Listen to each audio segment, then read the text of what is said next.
Vigilance जालरे Sambalpur command area development authority CADA division निर्वाही जंत्री आय बहिर्भूत संपत्ति ठूल अभियोग पद्मलोचन नायकों 7टी ठिकाण चढ़ाऊ संबलपुर कटक बालेश्वर और मालकानगिरी जिलार 7टी स्थान में चढ़ाऊ चढ़ाऊ सामिल थे 4 जन डीएसपी 13 जन इंस्पेक्टर और 7 जन एएसआई संबलपुर धनुपाली रे भड़ा घर ऑफिस कटक विद्याधरपुर रे 3 महला कोठा बालेश्वर बस्तार 2 महला कोठा कटक सहर 2टी स्थान में विजिलेंस अधिकारी चढ़ाऊ करिसेंती।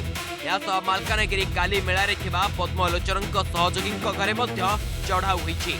जंत्रींकर 15टी मूल्यवान कोठा रही जनापड़ी नगद 3,45,000 टंका 3टी 4 चकिया गाड़ी गोटे जेसीबी जबत करिछि विजिलेंस। पद्मलोचन घर बहु परिमाणर सुना सह विदेशी मुद्रा बैंक पासबुक और चेकबुक जबत होईछि। तेबे निजको निर्दोष बोली कहिसेंती पद्मलोचन।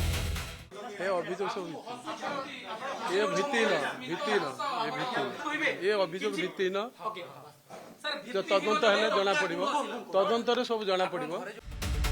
पद्मलोचन निज पत्नी नारे ठिकादार लाइसेंस करिथिबा बेले जेसीबी और ट्रैक्टर किणी युधिष्ठिर मंडल नामक व्यक्ति को देइथिबा तथ्य विजिलेंस अधिकारी हाथ में लगी। अधिक तदंत पाई विजिलेंस तांकु मध्य घर उठाई नैछि।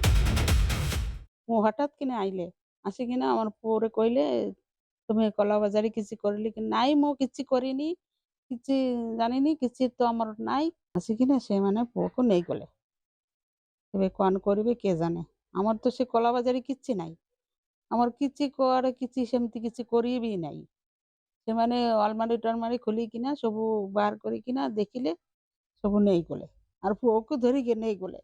आय बहिर्भूत संपत्ति ठूल करुथुबा जंत्री को एबे धरुछि विजिलेंस आ नेउछि कड़ा कार्यानुष्ठान। तेबे पद्मलोचन संपत्ति केते अछि विजिलेंस तथ्य देबा परे ताहा जଣା पड़िबो। संबलपुर गुणमुणी विश्वाल कटक दीपक षडंगी मालकानगिरी रंजित साहंक रिपोर्ट न्यूज 7।